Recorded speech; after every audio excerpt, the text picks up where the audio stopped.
ఈ రోజు మనం పాలీఫార్మసీ ఇన్ ఎల్డర్లీ అనే దాని గురించి తెలుసుకుందాం. అసలు పాలీఫార్మసీ అంటే ఏంటి? పాలీఫార్మసీ అంటే ఒక పేషెంట్ 5 లేదా అంతకంటే ఎక్కువ మందులు వాడటాన్ని పాలీఫార్మసీ అంటాము. ఈ పాలీఫార్మసీ అనేది మనం ఎక్కువగా ఎల్డర్లీలో అంటే 60 సంవత్సరాలు లేదా అంతకంటే ఎక్కువ వయసు ఉన్న వాళ్ళలో చూస్తూ ఉంటాము. BP, sugar, heart problem, kidney problem, arthritis, asthma లాంటి దీర్ఘకాలిక సమస్యలు ఉన్న వాళ్ళలో ఈ పాలీఫార్మసీ వల్ల హై రిస్క్ అనేది ఉంటుంది. అంతేకాకుండా మల్టిపుల్ డాక్టర్స్ ని విజిట్ చేయడం, మల్టిపుల్ ప్రిస్క్రిప్షన్స్ తీసుకోవడం, ఆ ప్రిస్క్రిప్షన్స్ ప్రాపర్ డాక్యుమెంటేషన్ లేకపోవడం అండ్ సెల్ఫ్ గా మెడికేషన్స్ తీసుకోవడం, ఫర్ ఎగ్జాంపుల్ అన్నెసరీ మల్టీవిటమిన్స్ వాడడం, పెయిన్ కిల్లర్స్ వాడడం అండ్ ఎసిడిటీ అని చెప్పి టాబ్లెట్స్ వాడుతూ ఉంటారు.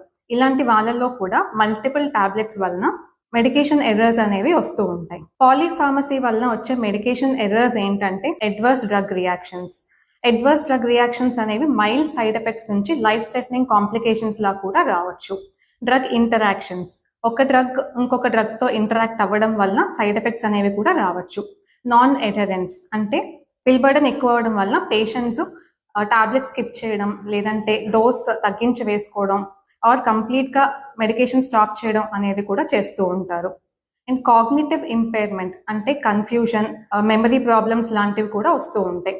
అండ్ ఎల్డర్లీ పీపుల్లో ఇంక్రీజ్ రిస్క్ ఆఫ్ ఫాల్స్ అనేవి కూడా ఉంటాయి. ఈ పాలీఫార్మసీ అనే దాన్ని మనం ఎలా అడ్రస్ చేస్తామంటే, ఫస్ట్ థింగ్ పేషెంట్ కండిషన్ ని అసెస్ చేయాలి అండ్ పేషెంట్ వాడే ప్రతి మెడికేషన్ ని మనం ప్రాపర్ గా చూడాలి. రీప్రిస్క్రైబింగ్ చేయటం అంటే ఒక మెడికేషన్ వాడటం వలన ఉండే బెనిఫిట్ కన్నా హార్మ్ ఎక్కువ ఉండొచ్చు అనే మెడికేషన్స్ ని సేఫ్ గా డోస్ తగ్గించడం ఆర్ అన్నెసరీ మెడికేషన్స్ ని స్టాప్ చేయడం అనేది చాలా ఇంపార్టెంట్. అండ్ మెడికేషన్స్ గురించి, మెడికేషన్ పర్పస్ గురించి, డోసింగ్, టైమింగ్ అనేది పేషెంట్స్ ని మనం ఎడ్యుకేట్ చేయాలి. Regular doctor visits and patient assessment, deprescribing చేయడం వలన ఈ పాలీఫార్మసీ వలన వచ్చే సైడ్ ఎఫెక్ట్స్ అనేవి మనం చాలా వరకు తగ్గించవచ్చు.